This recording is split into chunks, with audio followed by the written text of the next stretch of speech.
Hello everyone and welcome back. So for today, I will be recapping the last 3 games of the Jurong Spring National Day Online Championships 2021. So just to recap on this tournament, I was part of the NUS contingent that was sent to participate in this online Blitz tournament held during the 21st of August. Like that's almost like 2 to 3 weeks ago. Right, so when we basically was quite happy with my performance. 6.5 points out of 11, and yeah, 3 losses, but I already covered most of them. And today I'll be covering games 9 to 11, one draw and 2 wins. Alright, so without further ado, let's go into the games itself. So first of all, let's start with game number 9, and for game number 9, let's jump right into the end game. It started off as a modern Slav, and basically after a very hard fought game where I lost a pawn and I regained the exchange and I lost the exchange again, we finally end up in this end game where I am taking the white pieces. And anyone who knows their rook and game theory will know that actually this is a loss for white. Why? Because even though this rook is behind the pawn, this pawn is already very far advanced. This king is well positioned to support the pawn's advance, and this rook actually cuts the king 2 files away from the advancing pawn. But by the way, the pawn is advancing two ranks downwards. Yeah, so it's only 2 squares away from promotion. In fact, this is a modified version of the very well-known Lucina's position. If any of you have studied it before, it's really the bread and butter of endgame theory. And how the Lucina position actually looks like when you study it is something like this. Right, so I'm going to switch to another board, and this is the Lucina's position where it is black to play and win, and the pawn is advancing downwards if you look at the board coordinates.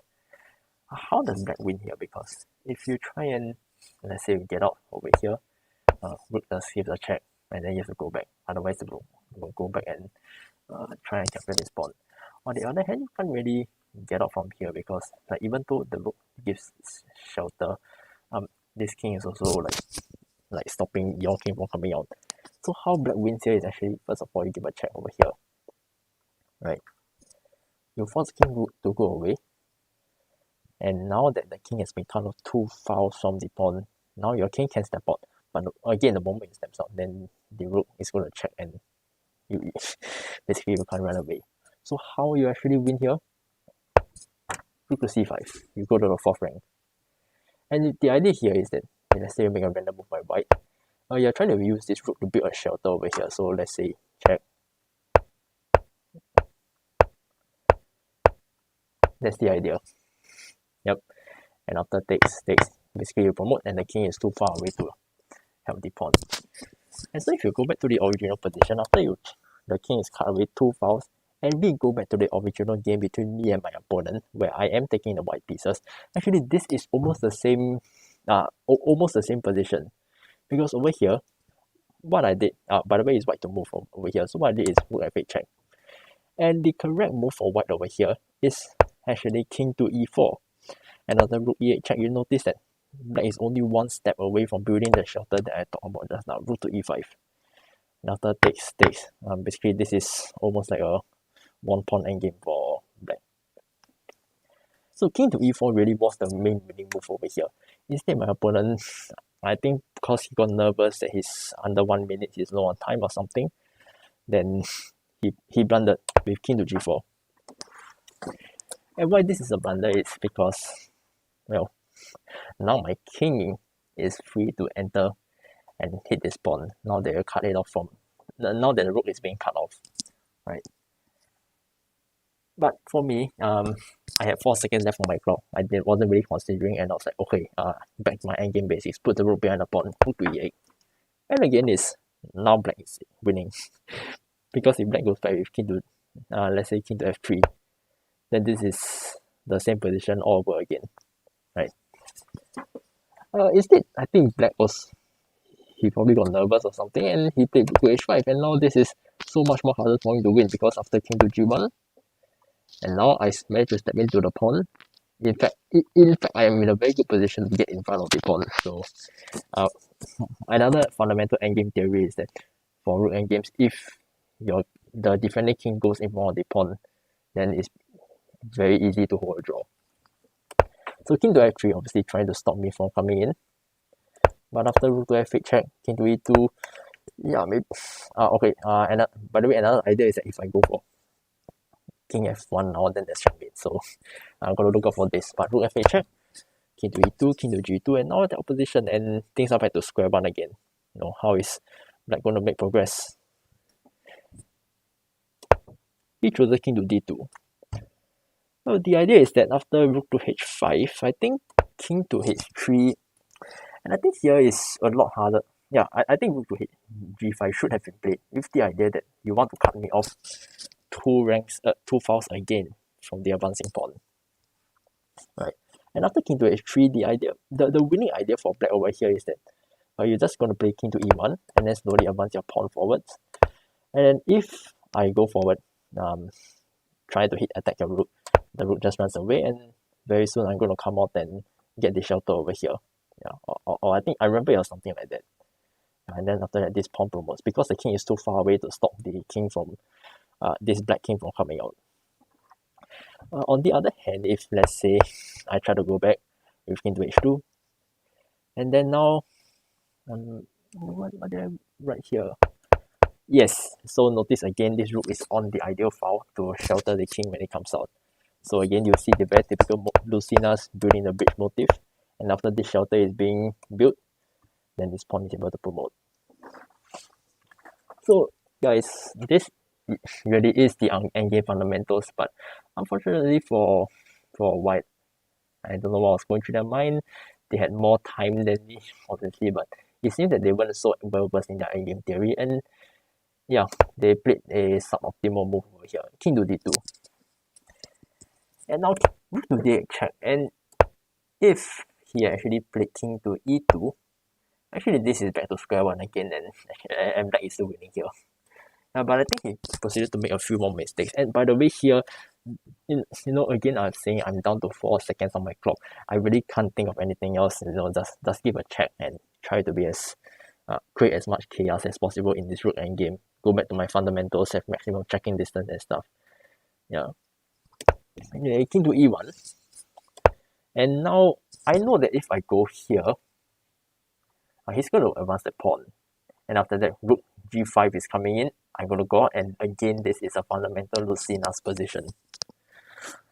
Which is why I went for king a8, because I noticed that this long side of the board is... My king is trapped on the short side of the board.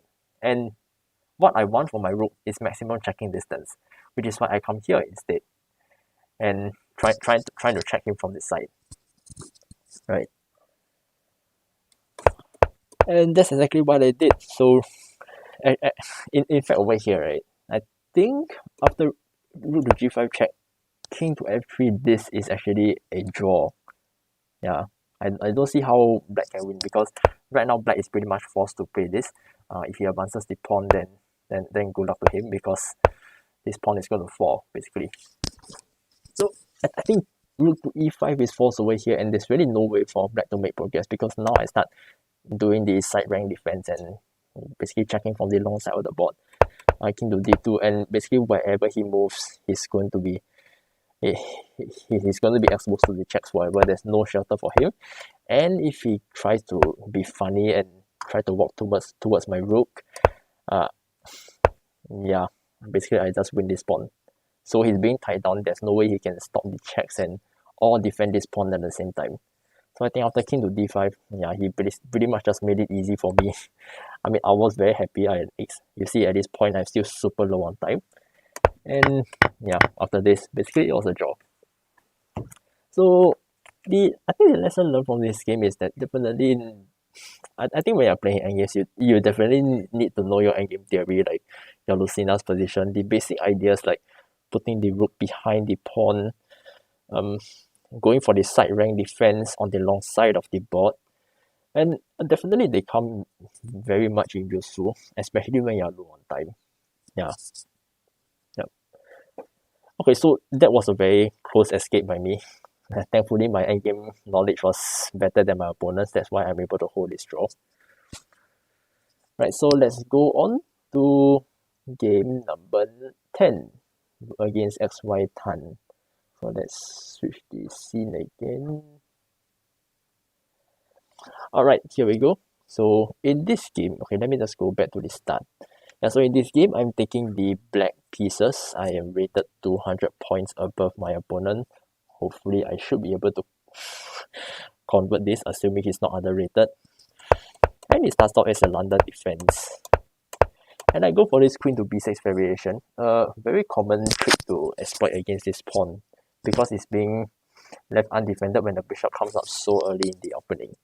Queen to b3 is played. And now if I go for some normal developing move like e6, then there comes a very typical motive, c5. And after something, and after queen takes b3, a takes b3, white has this very typical idea of pushing this b pawn. On the other hand, I have to plan for a e5 breakthrough in the center, but this is not so easy because white has a lot of strong control over this e5 square. Probably I need some intermezzo like knight h5 or something. Yeah, I think that was the theory over here. But anyway, I didn't really want to go into this line because of the problems that I mentioned. So instead I went for d takes c4, and now the game continues as per normal. And over here, I mean, bishop to d3 is perfectly normal. I mean, e6 and the game goes on. But white makes a very interesting choice by going for a takes b3. And truth be told, I don't know why he made the decision to just double his pawns and isolate them like this. Maybe he thought that he could get something going on the open a file over here, but I honestly don't think that is significant enough. And why is it not? We will see why as the game goes on. So e6, and both sides basically just develop very normally. And here I immediately start going for the attack. And yeah, knight to e4, takes. And you notice that now I have a lot of open diagonals for my bishops. Simply because he has no more a3 push to try and kick away my bishop. So after king to a1, bishop to b4. And you notice already I am exploiting the isolated position of this isolated double pawns, so that he can no longer yeah, it's very hard to chase away this bishop lah. Yeah, rook to g1, knight to b6, basically chasing everybody back, chasing away the whole village back, and soon I'll be dropping my bishop back. Sorry. Soon I'll be dropping my bishop back to d5, and the rest of the game really just revolves around the queen side and trying to hit at these isolated pawns. Now the question is, how do I do that? Because obviously the only piece that can attack them right now is the bishop. So I mean, after bishop to d1, white just barely holds everything together. So the question here is, how do I proceed? Rook f8. What's the idea behind this move? Well, first of all, I noticed that by playing bishop to d1, right, white has actually disconnected his rooks. So if he tries to contest for the c4, it's no longer so effective. I mean, he needs to put his rook here and he's hanging. If he wants to connect the rooks again, he needs to put the bishop here, and the bishop is in a really bad position. You basically close the file for your rooks, so it's not so easy for white to try and fight this c file. So what I want to do is that eventually I want to push c5, and after taking, I double my rooks over here, and then I crash through, maybe put a rook here or something to try and cut him off. Or yeah, some wanky ideas like this. Knight to g5, I really have no idea what he's thinking here. I think he's just like making some aimless moves. h6, okay, I say, right, just go back. Yeah, maybe h6 really wasn't needed. I could have just gone on with my original plans. And here I play a5 because if I go for c5 now, it'll be a bit premature.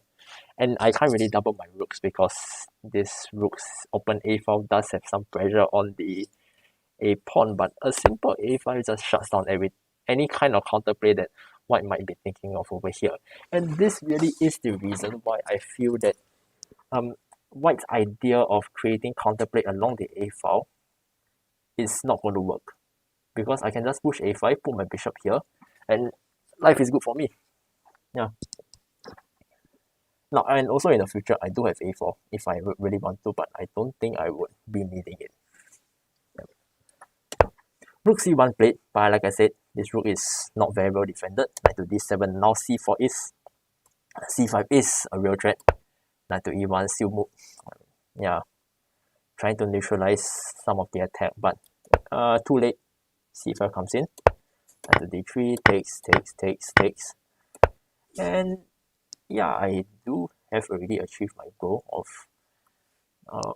of being able to occupy this open c file. Yeah, but the problem here is that right now I can't go in immediately because the white's bishop pair actually does a good job of covering the invasion squares and the pawn as well. This is a moment where the double pawns actually come in useful. On the other hand, what are my bishops doing? And what else has appeared in their position? Oh look, there's another weakness here. And that's why I go for bishop to e7, hoping for bishop to f6, trying to hit this. White says, no, I'm not going to let you do that. Knight to e5, hoping for this, and yeah, our life is good for white. You know, you unisolate this pawn. Now, obviously, I don't go for that. I say, no, I will not trade so easily with you. I go for knight to f6. I try to bring in more attackers. And bishop to d2. Right. Yeah, so the idea here is that if the bishop tries to stay here, maybe it's something like, I don't know, rook to d1, then the idea is knight to h5. And if you, like obviously if you move back, I just double your pawns even more if you move all the way back. Now I have, actually I don't really need to play this. I can literally play rook to c1 right now. And this rook is hanging, this bishop is pinned, this is a threat, and I think white loses here. Simple as that.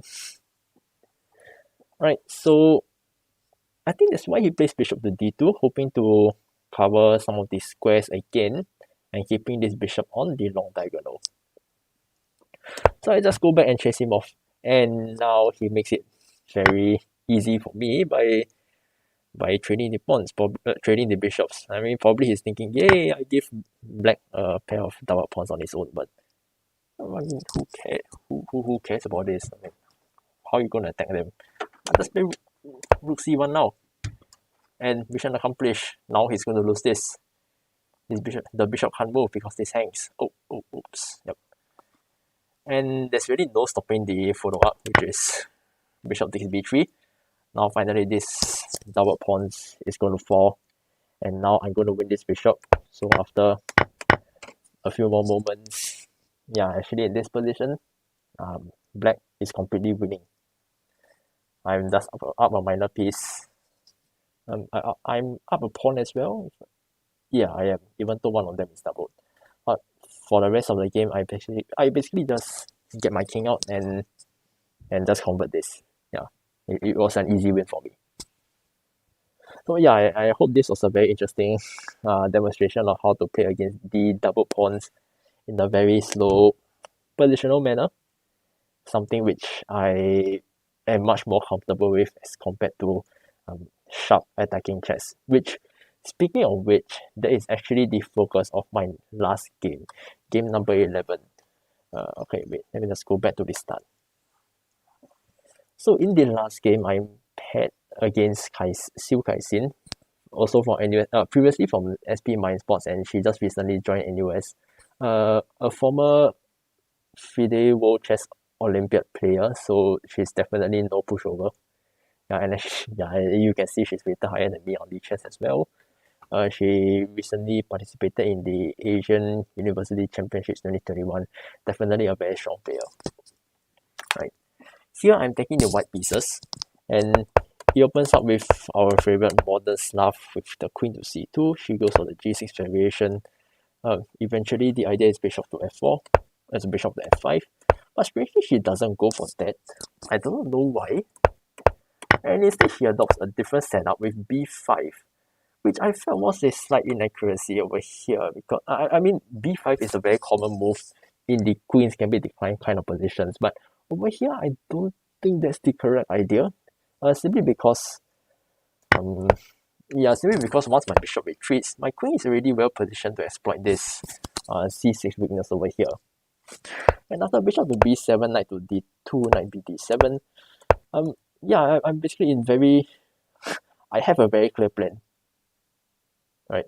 I have a very clear plan on how to attack. I'm just going to bring my knight in, I'm just going to bring my other rook in, and this bishop is looking, it's not looking good. Yeah, it's really not looking good at the diagonal. If you wanted to develop this bishop somewhere, then black should have considered putting it on f5, which was the whole point why you are why you play g6, to try and hit this queen and force it to b3, right? Yeah, but instead this happens on the board, and now this bishop is stuck guarding this backward pawn. So I am very happy. Right, now I have a clear plan. Knight to h5. Yeah, pretty annoying move and very typical in this position. And I go for bishop to g5. And what's the idea here? The idea is that I'm trying to provoke her to play either f6 or h6. So let's say for example f6. No. Let's say for example f6. I drop the bishop back. And yeah, I know you're going to take here and give me double pawns, but congratulations, you just open all your entire king side for me. So obviously she's not going to do that. And by provoking f6 and h6, I'm basically telling black that, hey, my bishop is here. Please, by all means, weaken your king side to chase him away. I'm all for that. Now, she's not stupid. She will not do that. So she goes, life goes on as per normal, and she develops the rook.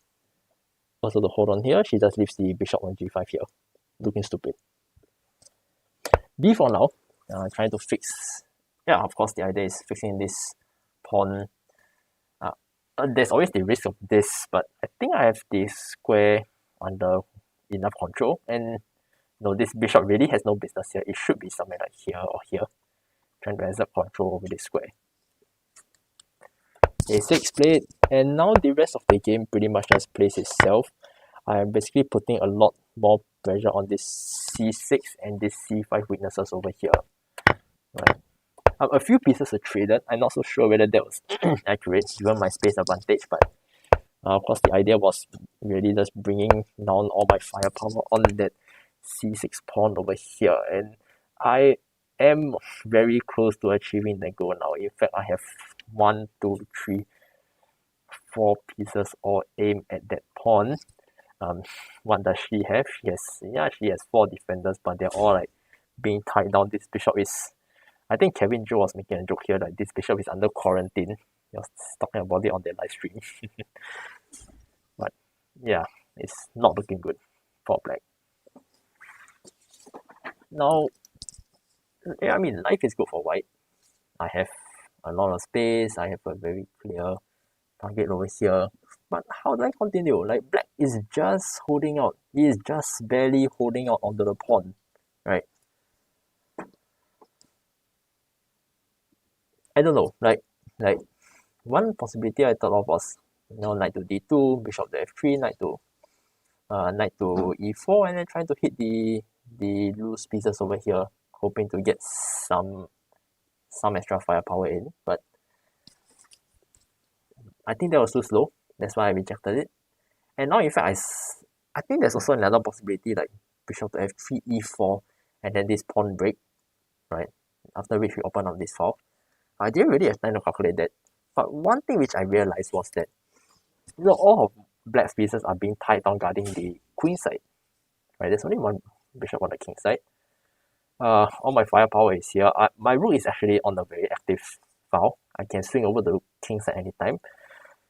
My queen and my bishop are also pointed here. My knight can jump in here anytime, right? Which is why I decided, okay, since black's pieces are all tied up on the other side of the board, I'll just lash out and go for a king side attack. I mean, what are you going to do to me? You have no firepower on the king side. So I'm going to win when I attack on that board. Or is it? Bishop to g7. Sorry, king to g7. And here, I decided to bring in even more firepower with g4. Which I felt was an inaccuracy because it slowed down my attack. In fact, now that I look back at the position, I realized that I could have played h5 immediately, with the idea that g takes h5 is actually suicidal because of rook takes h5. Now everybody is coming in, the bishop, the queen is coming in, the knight is coming in. So I think h6 is pretty much forced over here. And yeah, actually, I checked the engine lines over here. The computer gives a massive advantage of white because this king is so exposed. And the line that they suggested was queen to d2 with the very interesting idea of rook c5. This double rook lift. Now both of the rooks are on the 5th rank. And after queen to d8, bishop to d2, I mean, he's just telling him, yeah, just give up my rook. I'm just going to open up this and mate you over here. Yeah. So g takes h5 is unplayable. Instead, if black goes for something like bishop to e7, hoping to get some counterplay over here, and then that's actually g6, h takes g6, and knight to e5. And if you insist on your ways, then I have this very nice sacrifice, bishop takes g6, and actually this is mate. Yeah, that's mate in 2. So really this bishop takes g6 idea is very strong. I mean, if you take, then this is coming in, and I think black is not going to survive for very long. Yep. So actually, yeah, h5 should have been played earlier. Instead, I wasted time by bringing in more attackers, g4.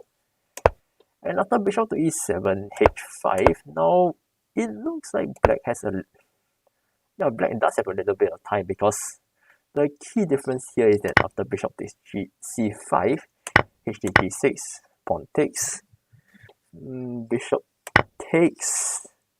Yeah, black has time to play this move. First of all, I just gave away a queen rook here, so I really better make sure my attack wins. But secondly, where does this knight go? If he retreats, then I just take. Then what am I going to do? Yeah. So I just go all out. But I think at this stage, actually, my attack has pretty much just given up. Because look at this, I only have 2 attackers. I literally just lost 2 attacking pieces over here from this single bishop. And oh man, actually after this, I think white black escapes. Because I only have 2 attackers. She has like 4 defenders, and the attack is going to stop, and I'm just going to get beaten up. What's the only thing that's saving me here, actually? I'm not sure if you noticed that throughout this entire sequence of moves, her time, Kaisin's time at the top is actually running very low. At this stage, she had like 13 seconds left, and she took quite long to consider each move. And in fact, at this stage, she told me after the game that she was going to play queen to f6, but at this stage, she actually ran out of time. Actually over here. Was it? No, here. At this stage, she was about to play queen to f6 when her time ran out. 2 seconds left on the clock, and it was too late for her. So again, that was a very, very lucky win for me for the final round. And by winning this round, I was able to get my 6.5 points with a very decent standing. But so definitely this, looking through these games now, definitely they were very insightful and a lot of learning points for me. Especially over the last 3 recaps, the last 11 rounds. I feel that I'm getting a bit more aggressive and willing to play more attacking chess, but I'm still not so familiar with a lot of these attacking motifs, and that's something which I need to work on if I'm going to become a more all-rounded player. I'm still quite happy with my positional and my endgame play, and I won't really be focusing that much on that side of the training, but definitely my attacking motives, a bit of my opening as well, because I got caught in the opening for some of them, and as usual, my tactics and my calculation. Right, so thank you very much again to the SG ChessHub Jurong Spring CC for organizing this really wonderful tournament, and Yeah, I know that the training sessions are being put on hold now in view of the rising number of cases in Singapore, the guidelines from MOH, but I do hope that when I have the time, I'm able to go down for some of the over the board sessions. I know that those guys down there at SG ChessHub are really very active, and I do hope to meet them one day. Right. So thank you very much for watching, and